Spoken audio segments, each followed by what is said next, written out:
आता घेऊयात इतरही महत्त्वाच्या टॉप 9 बातम्यांचा वेगवान आढावा। नवरात्रीमध्ये दांडिया खेळून वाटोळं केलं, दांडिया खेळणं म्हणजे नपुंसकता, संभाजी भिडेंचं पुन्हा एकदा वादग्रस्त वक्तव्य। तर संभाजी भिडे महान आहेत, संभाजी भिडेंच्या याच वक्तव्यावरून जितेंद्र आव्हाडांचा खोचक टोला। उद्धव ठाकरेंच्या पत्नी रश्मी ठाकरे शिंदेंच्या बालेकिल्ल्यात, रश्मी ठाकरेंकडून ठाण्यातल्या टेंभी नाक्याच्या दुर्गेश्वरी देवीचं दर्शन। सीबीएसई कडून 10वी आणि 12वी बोर्ड परीक्षांसाठी संभाव्य वेळापत्रक जाहीर, 17 फेब्रुवारी ते 15 जुलै 2026 दरम्यान घेतल्या जाणार परीक्षा। मुख्यमंत्र्यांच्या भेटीनंतर त्यांच्या ताफ्यातल्या गाडीमध्ये बसताना नरेंद्र पाटील खाली पडले, चालकानं गाडी पुढे नेल्यानं खाली पडून नरेंद्र पाटलांना किरकोळ दुखापत।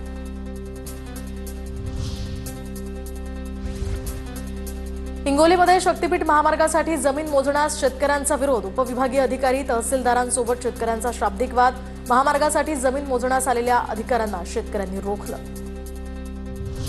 रेल्वे कर्मचाऱ्यांना 78 दिवसांचा बोनस मिळणार, पंतप्रधान मोदींच्या अध्यक्षतेखाली झालेल्या केंद्रीय मंत्रिमंडळाच्या बैठकीत हा महत्त्वाचा निर्णय। एकनाथ खडसेंचे जावई प्रांजल खेवलकरांना जामीन, पुणे पार्टी प्रकरणामध्ये अटक झाल्यानंतर आता त्यांना पुणे सत्र न्यायालयाकडून जामीन मंजूर। समीर वानखेडे बॅड्स ऑफ बॉलिवूड विरोधात दिल्ली हायकोर्टात, नेटफ्लिक्स आणि रेड चिलीज एंटरटेनमेंट विरोधात 2 कोटींची याचिका, वानखेडे संबंधित पात्र दाखवून एनसीबी आणि त्यांची मानहानी केल्याचाही दावा।